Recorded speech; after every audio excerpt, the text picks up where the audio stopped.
Students, आज की class में हम जो है polar, non polar and ionic compounds के रिलेटेड बात करेंगे और एक्सपेरिमेंट्स भी करके देखेंगे कि polar, non polar ionic compounds real में किस तरह से दिखते हैं और उनके क्या रिएक्शंस होते हैं। So first of all I have here couple of chemicals, जिनमें सबसे पहले है सोडियम क्लोराइड NaCl। इसको हम नमक कहते हैं, जो आप घरों में यूज करते हो। एंड आपको पता है नमक कौन सा कंपाउंड है, पोलर है, नॉन पोलर है या आयोनिक है? Ionic compound. Well done. Salt is N ionic compound, ठीक है। सोल्ट एक आयनिक कंपाउंड है और सोल्ट का फॉर्मूला होता है आयनिक कंपाउंड। ये आयनिक कंपाउंड है, इसका फॉर्मूला होता है NaCl। And then second compound is benzene. Benzene is an non polar. कौन सा? नॉन पोलर कंपाउंड होता है। इसे केमिकल फॉर्मूला क्या होता है बेंजीन का? The chemical formula of benzene is C6H6। C6H6 is the chemical formula of benzene. And last one very famous universal solvent water, but ये डिस्टिल वाटर है, mean कोई और केमिकल, कोई और मिनरल इसमें नहीं है। जो टेप में जो वाटर आता है उसमें मिनरल्स इंक्लूड होते हैं, जबकि ये डिस्टिल वाटर है, बैटरी वाला पानी, इसमें सिर्फ H2O होता है और कोई मिनरल इसमें इंक्लूड नहीं होता है। और water is a polar compound, ये होता है पोलर कंपाउंड, ठीक है। The formula is H2O। Now what is the difference between polar, non polar and ionic compound? क्या डिफरेंस होता है? बेसिकली अगर आपके कंपाउंड में चार्जेस जनरेट होते हैं, पार्शियली पॉजिटिव और पार्शियली नेगेटिव, तो ऐसे कंपाउंड्स को हम बोलते हैं पोलर। ये जो वाटर है ना, इसका फॉर्मूला इस तरह से ड्रॉ होता है HOH, दो हाइड्रोजन और एक ऑक्सीजन, ठीक है। This hydrogen has positive charge partially and this has negative charge, और ये पार्शियली का साइन होता है, right. Partially positive, partially negative अगर चार्जेस जनरेट होते हैं तो हम ऐसे कंपाउंड्स को कहते हैं पोलर। और ये चार्जेस क्यों जनरेट होते हैं? इलेक्ट्रोनेगेटिविटी के डिफरेंस की वजह से, due to electronegativity difference. Electronegativity difference, electronegativity क्या होती है? इलेक्ट्रोनेगेटिविटी वो फोर्स है जो कोई भी एटम जो है शेयर्ड इलेक्ट्रॉन पेयर को अपने सेंटर की तरफ लाने के लिए लगा रहा होता है। कोवेलेंट बॉन्ड में आपने पढ़ा होगा चैप्टर नंबर 4 में, इलेक्ट्रॉन जब शेयर होते हैं, शेयर होने की वजह से दोनों एटम्स उस शेयर वाले इलेक्ट्रॉन को अपनी तरफ अट्रैक्ट करवाते हैं, तो अपनी तरफ न्यूक्लियस की तरफ अट्रैक्ट करवाने वाली जो फोर्स है उसको इलेक्ट्रोनेगेटिविटी बोलते हैं। अब यहाँ पे कौन कौन से दो एटम्स है? हाइड्रोजन और ऑक्सीजन है। दो एटम, एक हाइड्रोजन और एक ऑक्सीजन। आपको पता है हाइड्रोजन का एटॉमिक नंबर होता है 1 और ऑक्सीजन का होता है 8। It mean oxygen is much more bigger than hydrogen. Hydrogen से बहुत ज्यादा ऑक्सीजन बड़ा है। ये ग्रुप 1A का एलिमेंट है और ये ग्रुप 6A का एलिमेंट है। कैसे पता चलता है? आउटर मोस्ट शेल में हाइड्रोजन के अगर मैं एटम का स्ट्रक्चर बनाऊं तो आउटर मोस्ट शेल में एक इलेक्ट्रॉन होता है, और ऑक्सीजन के आउटर मोस्ट शेल में there are, outer most shell में, आखिरी शेल में 6 इलेक्ट्रॉन्स होते हैं। पहले शेल में 2 आते हैं और आखिरी में 6 रह जाते हैं। आउटर मोस्ट शेल में there are 6 electron, that's why it belongs to 6A group. जितने इलेक्ट्रॉन आखिरी शेल में होंगे उस वाले ग्रुप से एलिमेंट बिलोंग करेगा, ये 1 ग्रुप कहेगा। अब आप देखें इसका एटॉमिक साइज बड़ा है, इससे दिखने में तो सेम लग रहा है, मैंने जो है ना बाय मिस्टेक बना दिया। So hydrogen is smaller than oxygen. It mean कि ऑक्सीजन की पावर भी ज्यादा होगी, इलेक्ट्रॉन ज्यादा, प्रोटॉन के इसके न्यूक्लियस में प्रोटॉन भी ज्यादा होंगे। अब हाइड्रोजन को अपना आउटर मोस्ट शेल कंप्लीट करने के लिए 1 इलेक्ट्रॉन चाहिए, है ना। पहले शेल में 2 होने चाहिए और दूसरे शेल में 8 अगर इलेक्ट्रॉन आ गए तो फुलफिल होता है। इसको 1 इलेक्ट्रॉन चाहिए, जबकि ऑक्सीजन को 2 चाहिए। इसीलिए ऑक्सीजन 2 हाइड्रोजन के साथ रिएक्शन करता है, 1 के साथ नहीं, 2 के साथ। तो यहाँ से भी एक हाइड्रोजन आएगा, उसके भी जो है आउटर मोस्ट शेल में 1 ही इलेक्ट्रॉन होगा। अब ऑक्सीजन इन दोनों के साथ शेयरिंग करेगा, ये अपना इलेक्ट्रॉन शेयर करेगा, एक इसके साथ, एक इसके साथ। तो ऐसे ऐसा बॉन्ड बनेगा, एक ऑक्सीजन का एटम यहाँ पे इलेक्ट्रॉन आ गया और एक हाइड्रोजन का इलेक्ट्रॉन। इस तरफ से भी एक ऑक्सीजन का इलेक्ट्रॉन और एक हाइड्रोजन का इलेक्ट्रॉन। और ये मैं ऑक्सीजन का आउटर मोस्ट शेल बना रहा हूँ, सिर्फ लास्ट वाला, ठीक है। 6 इलेक्ट्रॉन से आउटर मोस्ट शेल में, तो ये 2 और 4 ये ऐसे रहे। एक इलेक्ट्रॉन एक इसको शेयर कर दे, एक इसको शेयर कर दे, जबकि इन्होंने एक अपना यहाँ पे शेयर किया और एक यहाँ पे शेयर किया। तो इसका सर्कल ऐसे बनेगा और इसका सर्कल ऐसे बनेगा। इस तरह शेयरिंग हो गई इलेक्ट्रॉन्स की। तो हाइड्रोजन के भी सर्कल पे आ गए 2 इलेक्ट्रॉन, हाइड्रोजन भी स्टेबल हो गया। पहले शेल में 2 इलेक्ट्रॉन होने चाहिए, इस वाले हाइड्रोजन के भी सर्कल में आ गए 2, जबकि ऑक्सीजन के सर्कल में कितने आ गए? 8 इलेक्ट्रॉन। इस तरह शेयरिंग से ये स्टेबल होगा। अभी जो शेयर्ड इलेक्ट्रॉन है, इन शेयर्ड इलेक्ट्रॉन को ये सर्कल्स में ये रिवॉल्व करेंगे, हाइड्रोजन के सर्कल में भी, ऑक्सीजन के सर्कल में भी, ऐसे, ठीक है। तो शेयर इलेक्ट्रॉन्स के ऊपर जो न्यूक्लियस की पावर होती है खींचने की, उसको बोलते हैं इलेक्ट्रोनेगेटिविटी। तो ऑक्सीजन क्योंकि बड़ा एटम है तो इसकी इलेक्ट्रोनेगेटिविटी ज्यादा है, हाइड्रोजन छोटा एटम, इसकी इलेक्ट्रोनेगेटिविटी कम है। इसी वजह से इलेक्ट्रॉन हाइड्रोजन के पास कम टाइम रहेंगे, ऑक्सीजन के पास ज्यादा टाइम रहेंगे। अब आपको पता है जब इलेक्ट्रॉन लूज होता है किसी भी, उसमें से इलेक्ट्रॉन बाहर चला जाता है, तो एटम में कौन सा चार्ज आ जाता है? पॉजिटिव, क्योंकि नेगेटिव पार्टिकल बाहर निकल गए तो कौन सा चार्ज आएगा? पॉजिटिव चार्ज आएगा। समझिए बेटा, पहले इधर देखना, पॉजिटिव चार्ज आ जाता है जब इलेक्ट्रॉन लूज होता है। तो अब थोड़ी देर के लिए सोचो कि हाइड्रोजन से ये दोनों पेयर चले गए, तो हाइड्रोजन के ऊपर कौन सा चार्ज आएगा? पॉजिटिव। और ऑक्सीजन के पास आ गए तो ऑक्सीजन के पास कौन सा चार्ज आएगा? जब इलेक्ट्रॉन बाहर से आता है तो कौन सा चार्ज आता है? नेगेटिव। इसी वजह से इसमें पार्शियली पॉजिटिव और पार्शियली नेगेटिव लिखा हुआ है। कुछ टाइम के लिए, पार्शियली मतलब होता है कुछ टाइम के लिए, तो इनको हम कहते हैं पोलर कंपाउंड्स। जबकि नॉन पोलर कंपाउंड्स वो कंपाउंड्स होते हैं जिनमें चार्जेस जनरेट नहीं होते, क्योंकि इलेक्ट्रॉन नेगेटिविटी का इतना ज्यादा डिफरेंस नहीं होता है, तो चार्जेस जनरेट नहीं होते हैं। और आयोनिक कंपाउंड्स में कंप्लीट चार्जेस आते हैं, पार्शियल नहीं आते हैं, पॉजिटिव और नेगेटिव चार्जेस आते हैं, पार्शियली नहीं कंप्लीट। कैसे, अभी देखते हैं। सोडियम का एटॉमिक नंबर होता है 11, क्लोरीन का होता है 17। मैं इनका डायरेक्ट आखिरी शेल बनाऊंगा। सोडियम के आउटर मोस्ट शेल में 1 इलेक्ट्रॉन होता है, ठीक है, और क्लोरीन के आउटर मोस्ट शेल में दे रहा 7 इलेक्ट्रॉन्स, क्योंकि ये 7 ग्रुप का है और ये 1 ग्रुप का, 1 इलेक्ट्रॉन 7 इलेक्ट्रॉन। क्लोरीन को अपना आखिरी शेल कंप्लीट करने के लिए 1 इलेक्ट्रॉन रिक्वायर्ड है, जबकि सोडियम को अपना आखिरी शेल कंप्लीट करने के लिए नहीं, अच्छा रुको, इसके मैं बना देता हूँ फिलहाल ताकि आपको समझ आए। First shell 2 electron, atomic number 11 है। Second shell 8 electron, second shell में 8 इलेक्ट्रॉन होने चाहिए, स्टेबल होता है, 10 हो गए, अभी 1 इलेक्ट्रॉन रहता है, वो लास्ट शेल में आ जाएगा, ठीक है। तो इसके आखिरी शेल में 1 इलेक्ट्रॉन है, जिसकी वजह से ये अनस्टेबल है। अगर इसको स्टेबल होना है तो 7 और इलेक्ट्रॉन चाहिए, जो लेना बहुत ज्यादा मुश्किल हो जाएगा इसको, उससे वो नहीं देगा 7 इलेक्ट्रॉन, उसको ऊपर 7 1 की जरूरत है।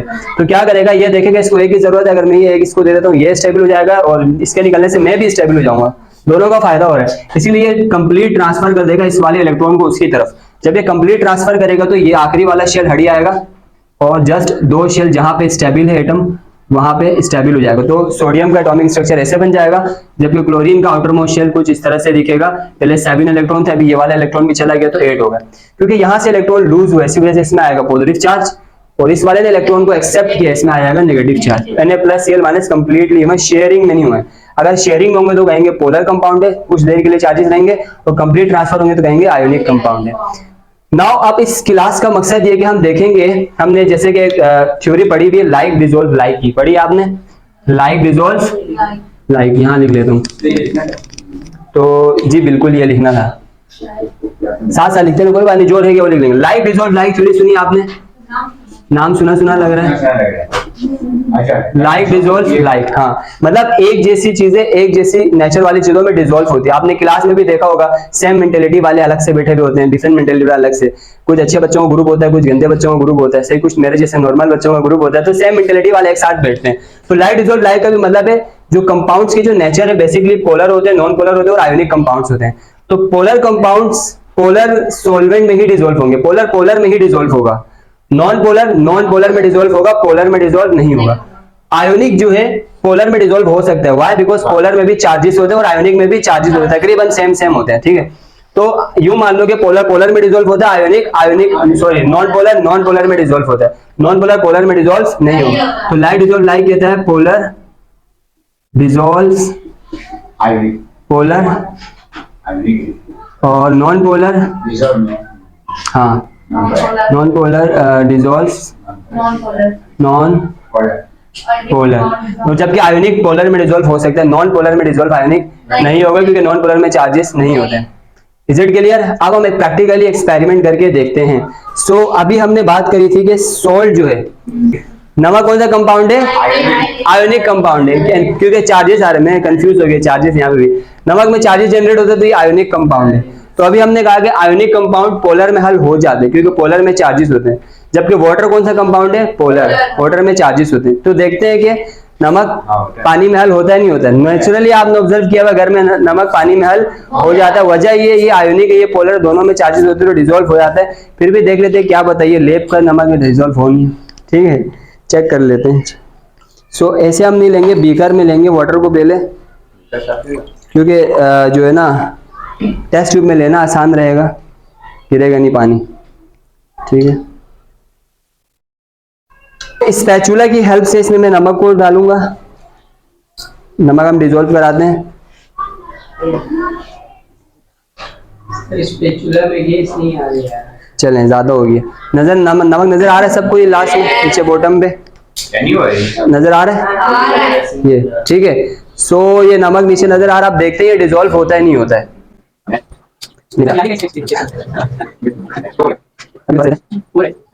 चले जी, ये देखें नमक डिसॉल्व हो गया वाटर में, कंप्लीटली डिसॉल्व हो गया, नजर आ रहा है सबको, ये देख सकते हैं, ठीक है। जिनको अगर लाइट नजर आ रही तो यहाँ से इसे देख लें, डिसॉल्व हो गया जी, ठीक। सो आयोनिक कंपाउंड पोलर में डिसॉल्व हो जाते हैं।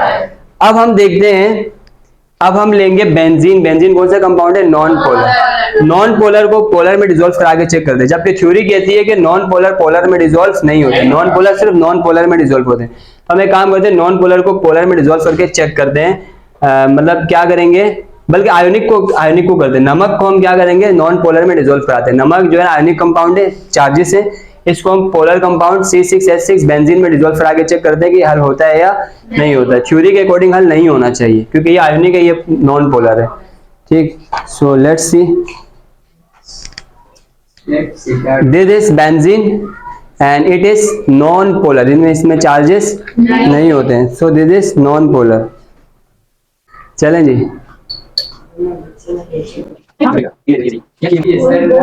देखिए पानी की तरह रहा है तकरीबन, हल्का सा ऐसा ही है, वाटर लाइक सब्सटेंस है। नाउ अब हम चेक करते हैं, आयोनिक कंपाउंड है, ये नॉन पोलर है, डिसॉल्व नहीं होना चाहिए। चेक करते हैं डिसॉल्व होगा नहीं होगा।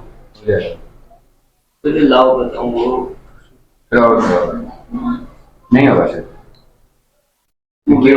ठीक है, तो ये लो, आपके तो नमक ज्यादा हो गया तो यहाँ से इसको ज्यादा कर लेते। अब सही है, पहले इतना ही था पानी और नमक। अब एक काम करते हैं, डिसॉल्व करा करके चेक करते हैं। ये देखें अभी आपको बिल्कुल नमक नजर आ रहा है, नीचे सबको नजर आ रहा है।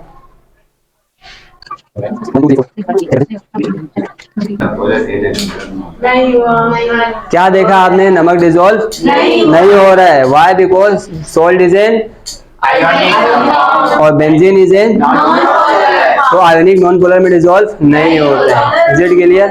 सो अब हम चेक करते हैं जी, हाँ। सो अब हम दूसरा एक एक्सपेरिमेंट करते हैं जिसमें हम क्या करेंगे कि बेंजीन को वाटर में डिसॉल्व करके चेक करते हैं। बेंजीन जो है नॉन पोलर है, वाटर जो है पोलर है। देखते हैं कि पोलर नॉन पोलर हल होता है नहीं होता। आप क्या कहते हो, हल होगा?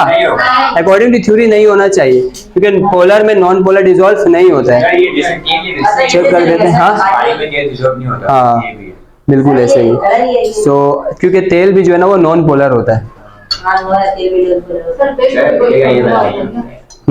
So this is water. अब हम बेंजीन लेंगे वाटर के साथ, जो कि है non polar.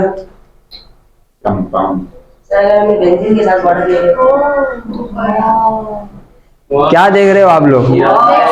There are 2 layers, 2 layer नजर आ रही है, 2 अलग अलग लेयर नजर आ रही है। देखो ना, एक ये सर्कल है, एक ये सर्कल है, 2 लेयर नजर आ रही है। So that's why non polar polar में डिसॉल्व नहीं होता। चलें कि शेक करके जो है डिसॉल्व होगा नहीं होगा।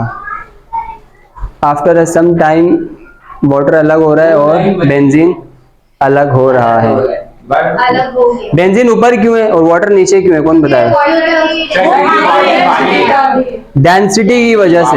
बेंजीन की डेंसिटी कम है, वाटर की डेंसिटी ज्यादा है, इसीलिए बेंजीन ऊपर आ रहा है, वाटर नीचे आ रहा है। एक काम करते हैं इस वाले सॉल्यूशन पे जिसमें बेंजीन भी है वाटर भी है, नीचे आ जाएगा। हाँ NaCl डिसॉल्व कराते हो, तो बताओ NaCl ऊपर बेंजीन के साथ रहेगा या नीचे आएगा? क्यों? क्योंकि नमक की डेंसिटी पानी और बेंजीन दोनों से ज्यादा है। चेक करते हैं, नीचे आना चाहिए सीधा, ये बेंजीन में रुकेगा नहीं और कहाँ आ जाएगा? नीचे वाटर में। अब चेक करते हैं हल करा करके क्या ये पानी में हल होगा नहीं होगा? आप नमक, क्योंकि बेंजीन भी है वाटर भी है, ठीक है।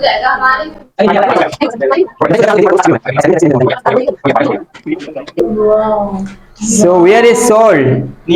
Salt is vanished, dissolve हो गया, गायब हो गया, क्योंकि नीचे पानी था तो पानी में तो सोल्ट हल हो जाता। आई होप कि ये एक्सपेरिमेंट पोलर नॉन पोलर आपको समझ आ गया, नेचर भी समझ आ गई, तो it's enough for today. I hope आज के एक्सपेरिमेंट आप सबको समझ आ गई। इंशाल्लाह ताला मिलते हैं नेक्स्ट एक्सपेरिमेंट में, तब तक के लिए अल्लाह हाफिज। Thank you.